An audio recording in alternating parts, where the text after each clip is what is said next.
नमस्कार, आप देख रहे हैं news extension. Greater Noida West की देविका गोल्ड होम सोसाइटी में समस्याओं का अंत होने का नाम नहीं ले रहा है। निवासी बिल्डर से बहुत परेशान हैं। बिल्डर सोसाइटी में लगी सिक्योरिटी का एजेंसी और सफाई कर्मचारियों को समय से सैलरी नहीं देता है, जिसकी वजह से सोसाइटी में कभी सिक्योरिटी गार्ड हड़ताल पर चले जाते हैं, कभी सफाई कर्मचारी हड़ताल पर चले जाते हैं, जिसकी वजह से सोसाइटी में गंदगी का अंबार लग जाता है और बदबू से सोसाइटी निवासियों का जीना दूभर हो जाता है। इसके संदर्भ में पिछले कई वर्षों से सोसाइटी निवासी बिल्डर से बात कर रहे हैं। ग्रेटर नोएडा प्राधिकरण में सीईओ रवि कुमार से मीटिंग की, उसके बाद ओएसडी सौम्य श्रीवास्तव से कई बार मीटिंग की। बिल्डर को बुलाकर मीटिंग्स ऑफ मिनट बनाए गए, लेकिन उसका जवाब भी बिल्डर ने ग्रेटर नोएडा प्राधिकरण को नहीं दिया। आज देविका गोल्ड होम सोसाइटी के निवासियों ने बिल्डर के मेंटेनेंस ऑफिस पर धरना दिया। पुलिस को मध्यस्थ के लिए बुलाया गया। सोसाइटी निवासी दीपक दुबे ने बताया कि आज बिसरख पुलिस इंस्पेक्टर अरविंद सिंह से मुलाकात कर सोसाइटी के हालात के बारे में उनको भी अवगत कराया। सोसाइटी की हालत बहुत ही खराब है, न प्राधिकरण सुन रहा है, न कोई अधिकारी सुनते हैं, न ही बिल्डर सुन रहा है। फायर नॉर्म्स का उल्लंघन बिल्डर कर रहा है। सोसाइटी निवासी आनंद ने बताया, ट्राइडेंट इंफ्रास्ट्रक्चर को बिल्डर ने सोसाइटी का आधा पार्ट बेच दिया, जबकि हमने फ्लैट लिया था। एक ही सोसाइटी थी, आगे गेट था, अब सोसाइटी में एक ही गेट है। अनागिनत समस्याएं हैं सोसाइटी में, जिसकी वजह से हजारों निवासी धरना प्रदर्शन करने के लिए विवश होते हैं। क्योंकि जब एक कोई अथॉरिटी बैठी रहेगी ना बीच में, क्योंकि हम भी अथॉरिटी नहीं है, ये अथॉरिटी है नहीं, तो जब कोई मध्यस्थ में कोई पावरफुल व्यक्ति बैठा रहेगा, उसके बाद उसके बीच में जब ये कोई कमिट करेंगे ना, हटेंगे तो उसके यहाँ दोबारा जाएंगे, साहब इन्होंने कहा नहीं कर रहे हैं, आप बताओ। तो 1 से 1.5 घंटे या 2 घंटे के अंदर आज बात होगी अभी थाने सिंह से हमारी, हम लोग बैठेंगे साथ और इससे वहाँ हम पूरा पेपर, क्योंकि बोले थे स्वीपर आके कह रहे हैं पैसे नहीं दे रहे। मैंने कहा सर 5 साल से हम लोग पैसे दे रहे हैं, 1 साल से हम लोग रोके, कारण हमारे पास 1000 पेपर है इनके खिलाफ ये। और आप बताओ कि अगर हम आपसे कहें कि साहब हम आपको 10,000 रुपये देना, हमारा ऐसी लगवा दो, तो पूछे कितने दिन में लगा दोगे, आप कोई तो डेट दोगे 5 दिन 10 दिन 15 दिन का, तो करें बिल्कुल सही बात है। हम पे वो डेट देने को तक तैयार नहीं। हम लोग बोले कि 20% हम लोग पैसा रिलीज कर रहे हैं, आप हमें डेट दे दो कि हमारे कौन कौन से काम, आप हमें भी नहीं करें सारे काम एक साथ करो, हमें डेट दो। डेट देने को तैयार है, अथॉरिटी में डेट देके काम करें, अथॉरिटी में डेट देके तो वो पेपर भी बात अभी फोन आएगा 1-2 घंटे में बोले आप आने वाले। इसलिए मैंने एक बीच में अथॉरिटी में सोच रहा हूँ कि अथॉरिटी कोई बीच में हो जो बैठे बात करे, सुने। वकीलों को पैसे देना चाह रहा है, बदमाशों को पैसे देना चाह रहा है। कल वहाँ भी 2 वकील आए, कोई बात नहीं, हम लोग 20 से जीतेंगे।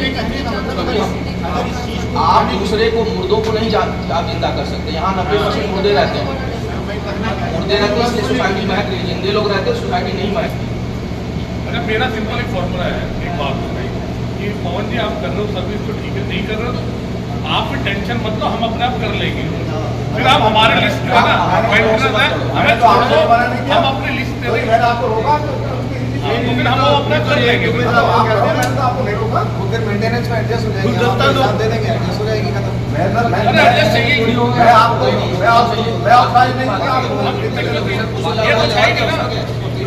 यहाँ की जो समस्याएं हैं वो बहुत विकट हैं और 1-2 नहीं है। और सबसे ज़्यादा अब खतरा जो यहाँ गार्ड्स, सिक्योरिटी कैमरा, इन सबों के अलावा जो सबसे बड़ी समस्या अब आ रही है वो आ रही है सीपेज की। सीपेज ग्राउंड फ्लोर पे इतना भयानक है कि नीचे के लेंटर तक अब खराब हो रहे हैं, उसमें जो है दरारें पड़ रही हैं कई जगह। ऊपर ओवरफ्लो टैंक हो रहे हैं, उसकी वजह से ऊपर की छत खराब हो रही है, जो जान माल का खतरा कभी हो सकता है, बिल्डिंग के लिए ठीक नहीं है। तो उसी संदर्भ में आज एक हम लोग की धरना भी हुआ बिल्डर के यहाँ नीचे मेंटेनेंस ऑफिस में, और पुलिस का भी आज जो है वो इंटरफेरेंस रहा। उन्होंने उनके सामने आश्वासन दिलवाया है कि कल जो है वो कल तक बिल्डर मैनेजमेंट को बुलाएं, ऑथराइज पर्सन को, और यहाँ की समस्याओं को दूर करें, अन्यथा फिर आगे की कार्रवाई उसके हिसाब से की जाएगी। राजेंद्र जी, आप बहुत लंबे समय से देविका में रहते हैं और यहाँ के बहुत वरिष्ठ नागरिक हैं, तो आज पता चला है कि आज सोसाइटी में जो है वो बिल्डर के खिलाफ कुछ धरना वगैरह हुआ और पुलिस भी आई थी, तो क्या मैटर है यहाँ का? यहाँ की समस्या जो है इतनी ख़राब कर रखी है बिल्डर ने कि कुछ कहने का नहीं है। आज पुलिस आई थी, उसने आश्वासन दिया कि कल या परसों तक बिल्डर को बुलाया, अगर वो नहीं आता तो कुछ ना कुछ बंदोबस्त किया जाएगा इसका। और यहाँ की सबसे बड़ी समस्याएं क्या हैं? समस्या है यहाँ ना तो कोई गार्ड है, ना हाउसकीपिंग वाले हैं। सारी समस्या ही समस्या है। क्या क्या समस्या गिनाए आपको? समस्या के अलावा कुछ है ही नहीं है। कंबोज जी, आप भी यहाँ के वरिष्ठ नागरिक हैं और लंबे समय से रह रहे हैं, आपकी नज़र में यहाँ क्या क्या समस्याएं हैं और बिल्डर क्यों नहीं सुन रहा है? जब से मकान लिया लगभग पिछले 10 साल से हम लोग कोर्ट कचहरियाँ और इधर उधर के चक्कर काट रहे हैं और लगभग 4 साल से हम लोग यहाँ रह रहे हैं। कोई सुविधा नहीं है, कोई कुछ नहीं है, कोई सिस्टम नहीं है, ना गार्ड है, ना जो गार्ड गेट पे होने चाहिए वो भी नहीं है और अंदर भी गार्ड नहीं है सोसाइटी में। मेंटेनेंस बिल्कुल नहीं है, साफ़ सफाई का बिल्कुल ध्यान नहीं रखा जा रहा, ना ही वो सफाई करते हैं। कोई 2-4 लोग आते हैं और 6 हमारे डीजी हैं और उनमें से 2-3 की वो सफाई करते हैं और फिर चले जाते हैं। कूड़ा जगह जगह भरा हुआ है, कोई उसका रख रखाव ठीक से है नहीं, ना सफाई होती है और मच्छर पैदा हो रहे हैं। और आजकल क्योंकि सावन का महीना है, बरसात के दिन है, ऐसे में हमारी हालात और ज़्यादा ख़राब है। और ये समस्या कोई आज की नहीं है, ये पहले दिन से है।